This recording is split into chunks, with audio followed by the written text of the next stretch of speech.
Saudara, dua kerangka manusia ditemukan di sebuah rumah yang ada di kawasan perumahan Tani Mulia Indah, Padalarang, Kabupaten Bandung Barat, Jawa Barat pada Senin 29 Juli 2024. Sontak penemuan ini menggegerkan warga sekitar. Pasalnya mereka tak menyangka dengan penemuan dua kerangka yang diduga ibu dan anak ini. Lantas, mengapa bisa dua korban ditemukan dalam kondisi sudah menjadi kerangka? Dan siapa yang pertama kali menemukan kedua korban ini? Identitas dua kerangka manusia ini adalah Igu Indah Hayati dan Elia Immanuel Putra. Keduanya pertama kali ditemukan oleh Mujoyo Chandra yang merupakan suami dari korban. Saat itu, suami korban mendatangi lokasi untuk bertemu setelah pisah tempat sejak tahun 2018. Namun, pintu rumah terkunci dan digembok. Kemudian ia bersama warga mendobrak untuk bisa masuk. Saat ditemukan, dua korban sudah menjadi tengkorak.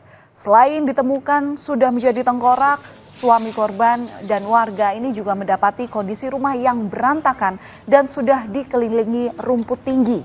Ditambah tembok rumah yang berwarna ungu, pudar, dan kusam oleh debu. Kayu bagian atap rumah yang juga lapuk dimakan waktu. Awalnya yang menemukan adalah suaminya yang berkunjung ke rumah ini dengan tujuan karena statusnya pisah tempat, sehingga suaminya untuk berkunjung yang sudah lama ditinggalin kurang lebih 6 tahun ya. 6 tahun dari 2018 sampai dengan 2024 ini. Rencana si suaminya akan berkunjung kepada anak dan istrinya. Namun ketika mau masuk ke rumah, kondisi pagar pintunya itu tergembok. Nah, setelah terbuka, ditemukanlah dua sosok kerangka mayat tersebut di tempat tidur. Nggak pernah ngobrol. Nggak pernah. Terus udah kayak yang menghindar gitu kalau ketemu teh, kalau mau keluar ada orang lewat masuk lagi gitu. Jadi nggak pernah ini sama, kalau lewat aja. Komunikasi dengan tetangga itu jarang atau memang? Jarang ya. Jarang. Tertutup berarti? Iya, jarang. Kalau di rumah itu ada berapa orang? Berdua sama anaknya. Untuk mendalami penyebab kematian dari ibu dan anak ini, Satreskrim Polres Cimahi melakukan olah tempat kejadian perkara. Dalam proses olah TKP, polisi mengamankan sejumlah barang dan coretan dinding di dalam rumah yang dapat digunakan sebagai petunjuk. Saudara, sejak sang suami meninggalkan rumah sejak tahun 2015, korban hanya tinggal berdua dengan anaknya. Para tetangga menyebut korban ini merupakan sosok yang tertutup dan jarang berinteraksi dengan warga. Namun, korban ini pernah mengungkapkan curahan hati atau curhat tentang permasalahan keluarga kepada ketua RT. Korban bercerita bahwa dirinya sudah lama tak diberi nafkah oleh suaminya sehingga keuangannya terganggu. Selain itu, ketua RT juga pernah didatangi oleh pihak sekolah korban lantaran tidak datang saat ujian. Berinteraksi dengan mereka, artinya interaksi gini, si ibunya pernah ke rumah saya, curhat tentang keadaan keluarganya. Keadaan keluarganya yang katanya bahwa suaminya sudah tidak menafkahi. Terus interaksi juga pernah saya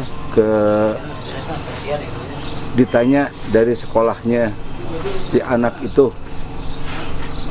yang salah satu anak si ibu itu, bahwa kenapa waktu pas ujian dia nggak datang. Jasad ibu dan anak ini kemudian dilakukan pemeriksaan forensik di Rumah Sakit Sartika Asih Bandung, Jawa Barat. Polisi memastikan identitas kerangka itu adalah perempuan yang berusia sekitar 50 hingga 60 tahun dan anak laki-laki berusia antara 15 hingga 20 tahun. Pemeriksaan berdasarkan lingkar pinggang dari kerangka tersebut. Hasil forensik ini menguatkan polisi bahwa dua tengkorak yang ditemukan di dalam rumah adalah ibu dan anak. Kapolres Cimahi AKBP Tri Suhartanto juga menjelaskan bahwa tim dokter forensik Rumah Sakit Sartika Asih memastikan belum ada tanda-tanda keduanya meninggal karena kekerasan. Pihaknya untuk sementara waktu belum bisa menyimpulkan secara menyeluruh terkait penyebab daripada kematian korban. Polisi juga akan melakukan tes DNA dan uji toksikologi untuk memastikan identitas korban secara saintifik, serta untuk mengetahui apakah ada kandungan racun di dalam tubuh korban. Temuan kerangka ibu dan anak ini masih menjadi teka-teki. Korban meninggalkan catatan yang berisi kekecewaan pada suami korban di tembok rumahnya. Coretan-coretan tulisan tangan ini ditemukan di dinding rumah tempat kerangka ibu dan anak ditemukan. Coretan itu berisi curahan hati, merupakan kekecewaan dari korban kepada Mujoyo Chandra yang merupakan suami korban. Salah satunya diduga ditulis oleh sang anak yang berisi, "Aku hanya minta uang sekolah, tapi kau seperti itu. Katanya, raihlah cita-citamu setinggi langit, tapi kau tidak dukung aku dengan biaya sekolah. Maafkan aku tidak bisa jadi anak yang sempurna, karena tidak ada manusia yang sempurna." Tulisan ini jadi salah satu bukti yang tengah didalami polisi untuk mengetahui penyebab dari kematian korban. Pada saat kita melaksanakan kegiatan oleh TKP, di sekitar rumah, tembok-tembok itu dipenuhi dengan tulisan-tulisan terkait dengan permasalahan yang dihadapi. Namun tentu saja kita masih menunggu hasil dari proses penyelidikan rekan-rekan dari Reskrim untuk bisa memastikan apakah tulisan yang ada di tembok sama dengan tulisan yang dibuat oleh korban itu sendiri. Korban juga memberikan petunjuk bahwa dirinya juga menuliskan curahan hatinya di dalam sebuah flash disk. Flash disk tersebut kemudian diamankan oleh polisi saat melakukan olah tempat kejadian perkara yang kedua kalinya. Dari hasil pemeriksaan flash disk yang ditemukan di TKP, polisi menyebut secara garis besar pesannya sama dengan tulisan yang ada di dinding rumah korban. Isinya yakni mengenai kekecewaan terhadap keluarga. Di sisi lain, kriminolog Universitas Indonesia Adrianus Meliala menilai bahwa tulisan di dinding rumah lokasi penemuan kerangka ibu dan anak bisa mengungkap kondisi psikologis korban di hari-hari terakhirnya. Namun polisi harus mencocokkan tulisan tersebut dengan pembanding lain untuk mengetahui siapa pembuatnya. Psikologis. Jadi bukan otopsi fisik ya, tapi otopsi psikologis di mana kemudian kita dengan kacamata ilmu melihat kondisi jenazah, TKP, dan hal-hal di sekitar TKP. Nah, lalu kemudian kita ambil kesimpulan tentang apa yang terjadi, kita kaitkan dengan kita cocok-cocokkan ya dengan apakah ada kerusakan, apakah ada orang terakhir masuk, apakah ada rekam jejak digital, macam-macam lah begitu, untuk kemudian kita sampai pada kesimpulan sebetulnya apa yang terjadi pada hari-hari terakhir atau bahkan menit-menit terakhir dari sang korban begitu. Dalam kasus penemuan kerangka ibu dan anak ini, polisi telah memeriksa 11 orang saksi. Salah satu saksi yang diperiksa adalah suami korban, yakni Mujoyo Chandra. Salah satu materi pemeriksaan adalah terkait curhatan kekecewaan korban terhadap suaminya yang ditulis di dinding.